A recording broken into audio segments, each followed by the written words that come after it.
Hello, I'm Claire Smith and welcome to my channel. So today I've got 4 brand new perfume releases for 2023 to talk about, and I'm just going to take you through each one of them and tell you how they smell, whether I'd be interested in buying them, whether I think they're a good fragrance or not, and also I'm going to rank the fragrances against each other at the end of the video. So if this kind of thing interests you, then please do consider subscribing because I do these kinds of videos from time to time. And also, please like this video if you do end up liking this video. I'm Claire Smith, I make videos all about perfume, perfume science, perfume history, and I also just do some straight perfume reviews like this one. So if you are interested, then please do subscribe. So the first fragrance I'm going to talk about is actually one from Tom Ford, and it's called Soleil De Feu. So Soleil De Feu opens with a really beautiful, warm, spicy, gentle cinnamon note. And it's really something that also adds to like a spicy cola-like feel to it. It's a very cola-like amber feel in the opening. The opening to me really fits with the name. It really makes me think of something that's been burnished by the sun, something that's kind of golden feeling and caramelized even. There's definitely a sweetness in the opening as well. It's something that's just, it smells delicious. It doesn't smell exactly like food, but it definitely smells delicious. As this dries down, it becomes less interesting to me, and it also becomes a very much quieter fragrance. In the opening, it's a very, very strong fragrance, and probably about half an hour in, it becomes more of a skin scent. So as this is drying down, the fragrance transforms for me, and it goes into something that's a little bit more creamy. I guess that's the sandalwood because it smells a little bit like a roasted coconut at points to me. I also think this fragrance begins to smell a little bit more resinous, so the amber, the cola-like amber becomes deeper and it sort of goes more background, but you still do have a little bit of spiciness. As it dries down further, it makes me think of tapers you get in chemistry lessons when you're lighting a Bunsen burner or something. It's got that sort of smoked wood smell when you've blown out a taper, that kind of smell to it, and that smell really amps up in the dry down. That is really what you're left with, as well as those creamy woods, that sort of deep resinous feel, and the slight remnants of the spices. I think this fragrance is really nice, and I think, you know, in the dry down with that sort of slight smoky woody feel, it makes me think of something like Palo Santo. So I think this one really stunned me in the opening. I love that cinnamon, I love those kind of cola spicy ambers, and I really like how it fits with the name, but in the dry down it just became a bit of a disappointment. It just became something that I've smelled elsewhere, and I think for £210 for 50ml, I'm looking for something that's punchy throughout really, and this definitely wasn't punchy throughout. This is something that really faded into a skin scent very, very quickly on me, and really didn't have the best longevity at 4 or 5 hours. I just don't think this one justifies its price point. The opening is stunning, but it just doesn't follow through. So that's Tom Ford's Soleil De Feu. So the next fragrance is one from Maison Margiela, and it's On a Date. So On a Date is a fragrance that's meant to capture being on a date in a vineyard in Provence in 2014. Didn't really do that for me. I'd say for me, this is just a very clean, very uplifting, very simple fragrance, but just a pretty one. So this opens with a very green feeling blackcurrant. It's very much like smelling like a blackcurrant bush or something like that. It's definitely quite fruity though. So the fruitiness here is very realistic. It's very soft and yeah, really does smell like a blackcurrant bush. And I think actually there's a bit of a sparkliness, a green sparkliness to this fragrance. And I think that's probably the oak moss and also perhaps the pink pepper in this fragrance. There's also a really soft pink rose note that in the dry down transforms into something drier. It becomes a deeper rose, a drier rose. And it sort of sits in the background really, the rose, but it's definitely present throughout the fragrance. Really the star of the show here is that blackcurrant. As the fragrance dries down, you do get some woody patchouli, and there's definitely also the presence of a lot of musk. The musk is quite a dense one, and it definitely mixes with the oak moss and sort of has that sort of almost sort of slightly soapy feel, but it's definitely not a laundry musk kind of feel. I really like this fragrance. I think it's really simple and it doesn't change much into the dry down at all. I get good longevity from it. It doesn't project that much either after the first half an hour to an hour, but the longevity was around 7 or 8 hours, and I was really impressed with how long it lasted. I also just think it's a pretty fragrance, and I was very happy to wear it and get wafts of it throughout the day. It sort of surprised me just how nice this one smelled.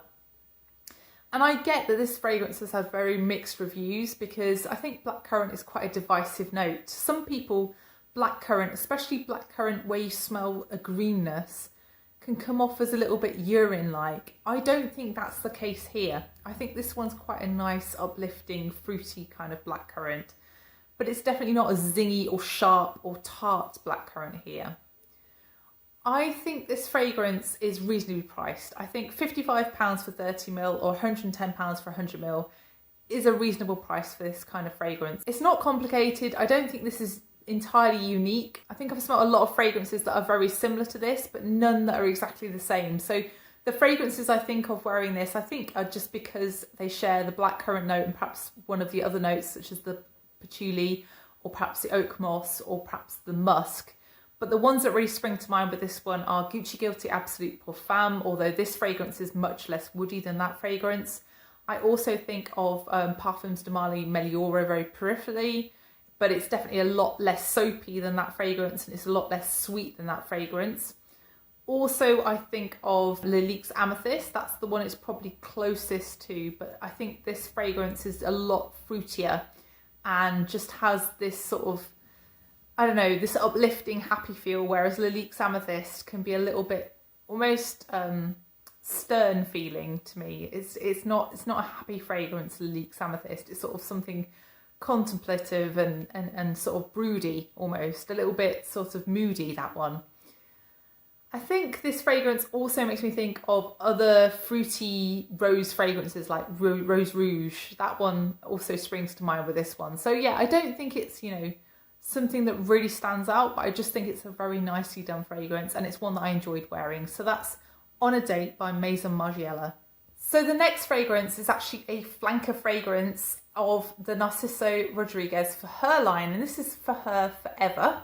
So this is an EDP fragrance, and I was really worried when I first tried this that it would be really like the pink bottle, the EDP of the original fragrance line that comes in the black box. It's an incredibly complicated way of packaging fragrance, this line. It's basically designed to confuse you.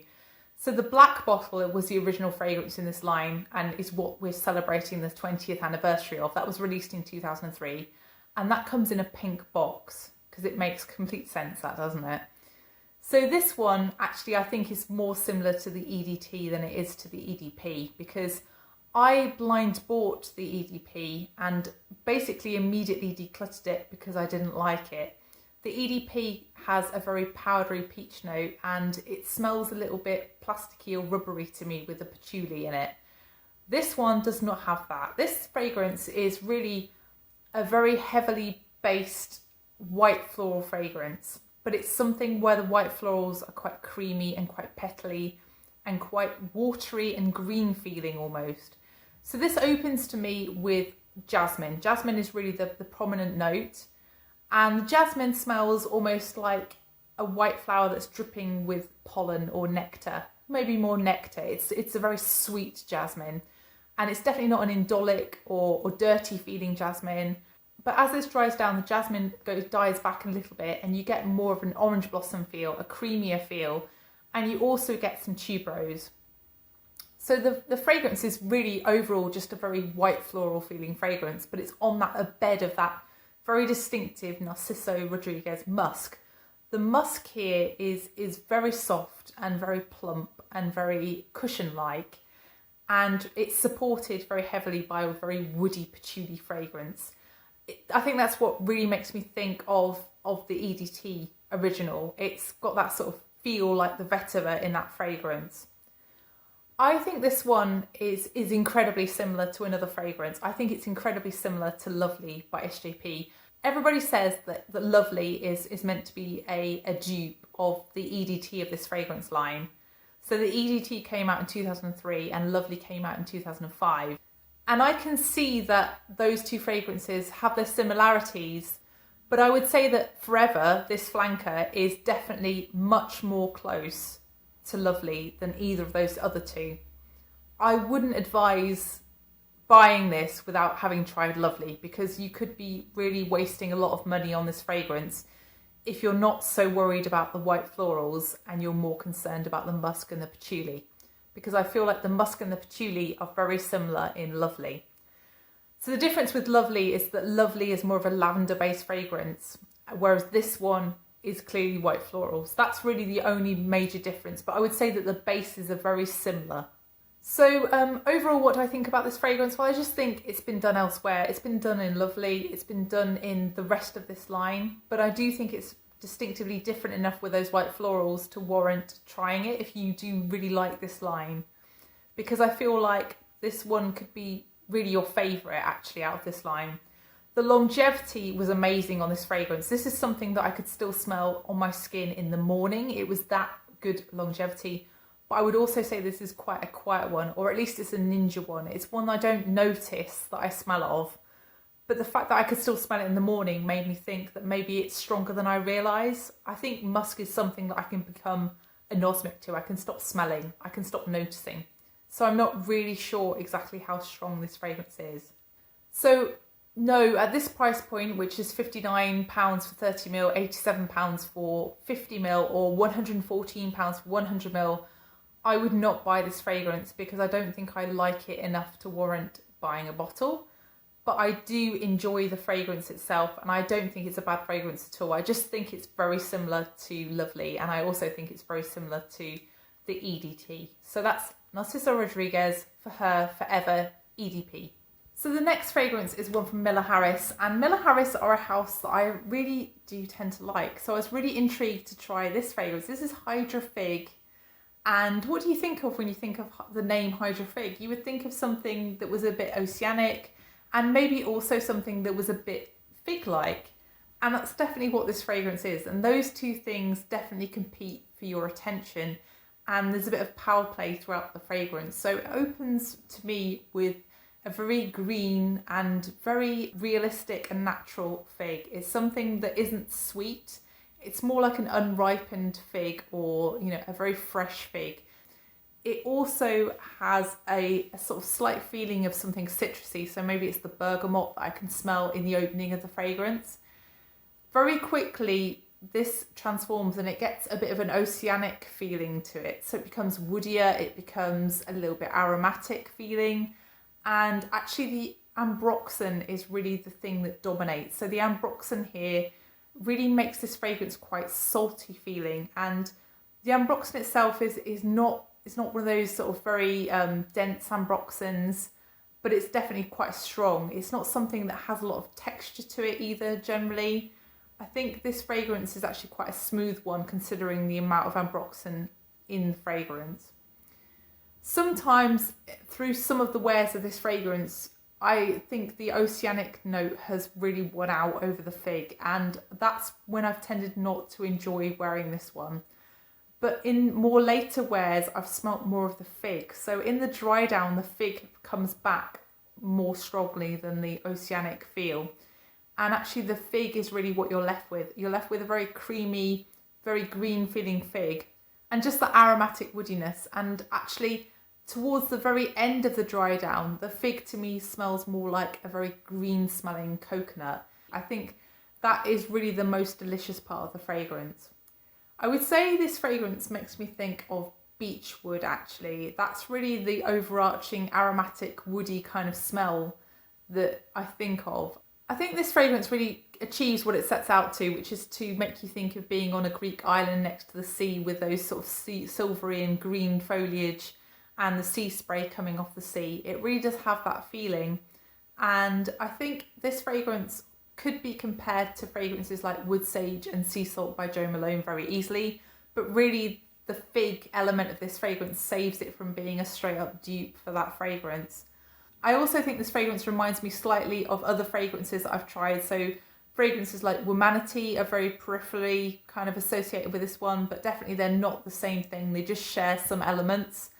I also think this fragrance makes me think of Santal Blanc from Van Cleef and Arpels, but that one is very much more creamy, and it also has a little bit of a spicier feel than this one does.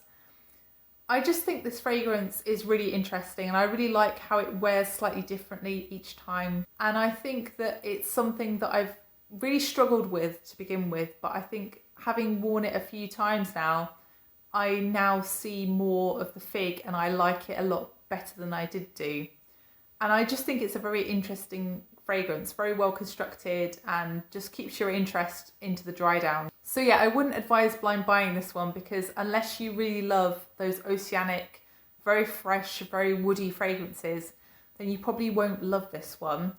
I also think that Miller Harris sell some very reasonably priced samples. I think you can buy a sample from Miller Harris's website for £3.50.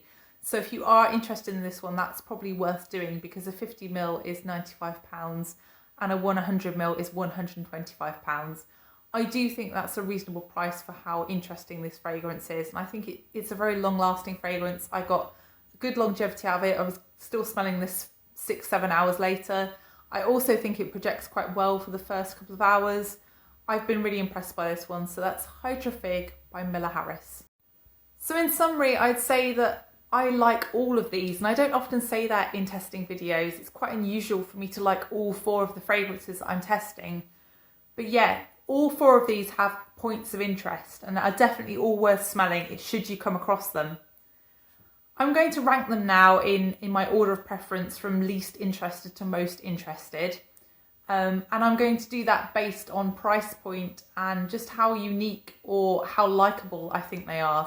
So in number 4 spot, I'm going to put Narciso Rodriguez for Her Forever, because I think that fragrance is something I've smelt before. And whilst I do really like the white floral feel in that fragrance, I really feel like the base is very similar to Lovely by Sarah Jessica Parker. And I just can't see myself spending that much money on that fragrance when I could get a very similar smell for £20.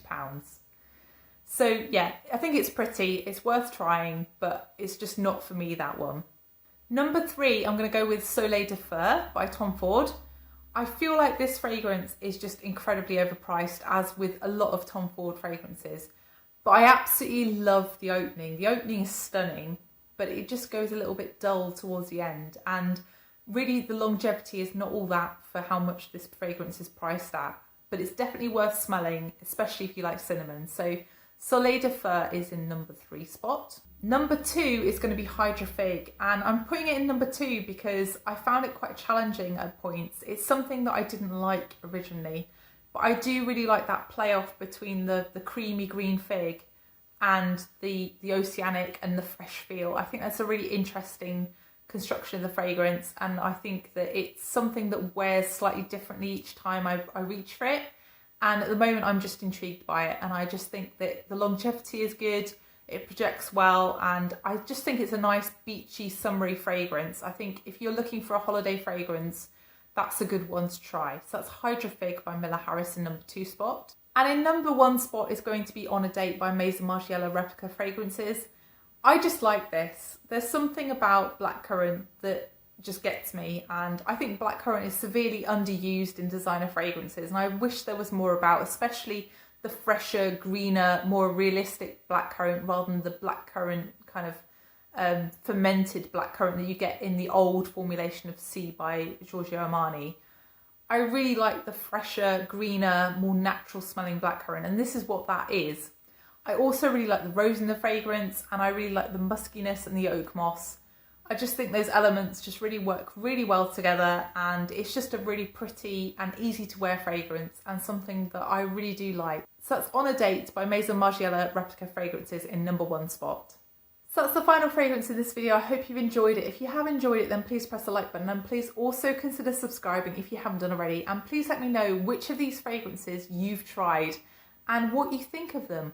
Are you interested in trying one in particular, having seen this video? And how would you rank these fragrances if you have tried some or all of them? I'd be really interested to know what you think of all of these fragrances. So thank you so much for watching, and I will see you in the next one. Bye.